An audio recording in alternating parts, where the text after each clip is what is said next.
I never thought I'd be the guy to take back a gift, but here I am, wondering if I went too far. My stepdaughter's betrayal cut deeper than I could have imagined, and now my family's a war zone. I'm Mike, 42, married to Lisa, 39, for 5 years. Lisa's daughter, Emma, 17, came with the package. From the start, I knew blending families wasn't going to be a sitcom.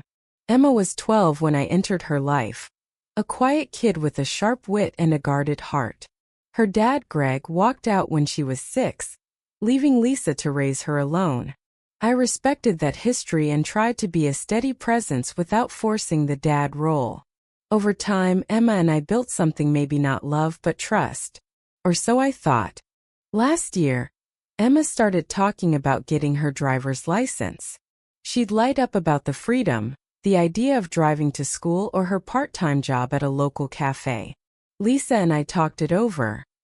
Money was tight, but I'd been saving a bonus from my construction job. I wanted to do something big for Emma. Something to show her I was in her corner. So I found a used 2015 Honda Civic Reliable, low mileage, cherry red, her favorite color. I spent weeks negotiating the price, getting it detailed, even adding a little bow on the hood for the big reveal on her 17th birthday. The morning of her birthday, I let her outside blindfolded, Lisa grinning beside me. When Emma saw the car, she screamed, threw her arms around me and called me the best stepdad ever. For the first time, I felt like I'd cracked through her walls. She took it for a spin, blasting her favorite pop songs, and we laughed over pizza that night. It was one of those moments you tuck away in your heart, you know? But the next evening, everything shattered. I was grabbing my phone charger from the living room when I overheard Emma on a video call with her friends. She was sprawled on the couch, laughing, the car keys dangling in her hand. "Yeah, Mike thinks he's some big hero giving me this car," she said, her voice dripping with sarcasm. "It's so pathetic's trying way too hard to buy my love. Like, dude, you're not my dad. And it's just a junky used Honda. Not even a nice car." Her friends cackled, egging her on. One asked if she was grateful and Emma snorted, "Grateful?" I told him what he wanted to hear. I deserved this car after dealing with him for years. I stood there, frozen, my chest tight. The kid I'd spent years trying to connect with, the one I'd sacrificed for, was mocking me like I was some desperate fool. But it got worse. She started spinning lies about me to her friends, saying I was controlling, that I forced her to call me dad, that I was creepy for caring about her grades. None of it was true. I've never once asked her to call me dad, and Lisa and I share the parenting load evenly. I felt like I'd been punched in the gut. This wasn't just ingratitude, it was betrayal. I didn't confront her that night. I couldn't trust myself to stay calm.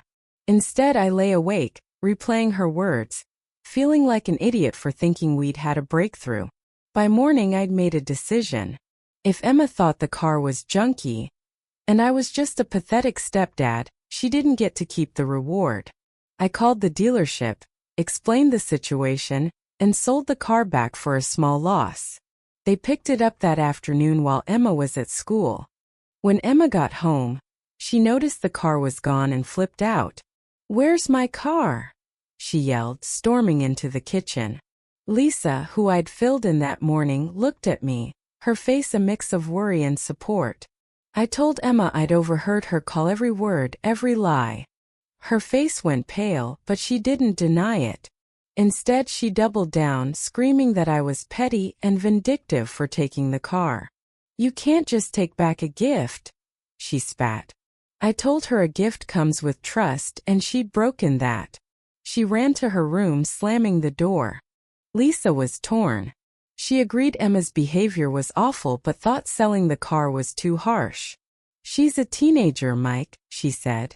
"They say stupid things. You could have talked to her first." I get where she's coming from, but talking hadn't worked in the past. Emma's always been good at apologies that don't stick. I wanted her to feel the weight of her actions, not just smooth it over with words. Here's where things take a turn.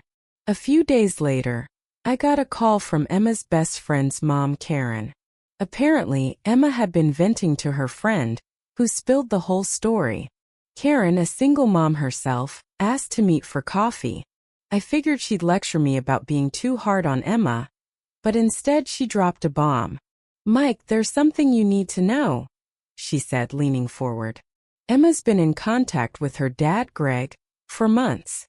He's been telling her you're trying to replace him, that you're manipulative. She's been acting out because she's torn." This hit me like a freight train. Greg, the guy who abandoned his kid, was suddenly back poisoning the well?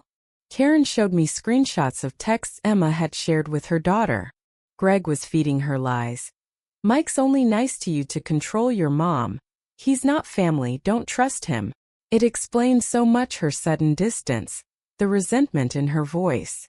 I wasn't just fighting teenage angst. I was up against a ghost from her past.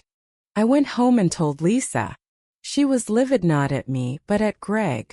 She had no idea he'd been reaching out, as he'd been radio silent for years. We sat Emma down that night.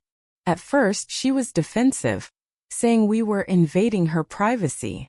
But when Lisa pressed her about Greg, Emma broke down. She admitted she'd been talking to him since he messaged her on her 16th birthday.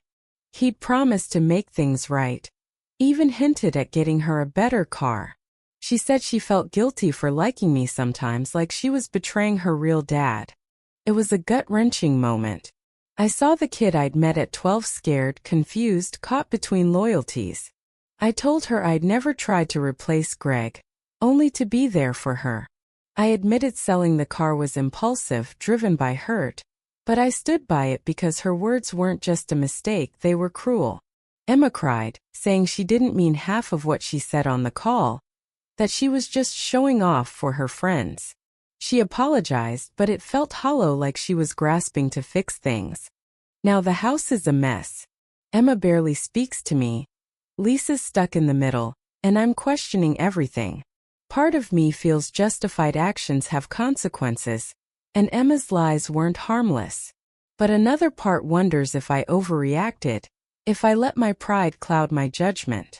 Karen's revelation about Greg shifted my perspective, but it doesn't erase the sting of Emma's words. I keep asking myself, did I punish a confused kid too harshly? Or did she need to learn that trust isn't a game? I've been thinking about buying the car back, but it's gone sold to someone else. Lisa suggested we save up again, maybe get Emma something cheaper if she earns it through chores or good behavior. But I'm hesitant. I want to believe Emma's sorry, but her apology felt more like damage control than genuine regret. And Greg's shadow looms large. What if he's still whispering in her ear? So Reddit AITA for selling the car? I wanted to teach Emma a lesson, but now I'm wondering if I broke something bigger, our fragile family bond. I'm torn between standing my ground and wondering if I should have given her a chance to explain before pulling the plug. What would you have done?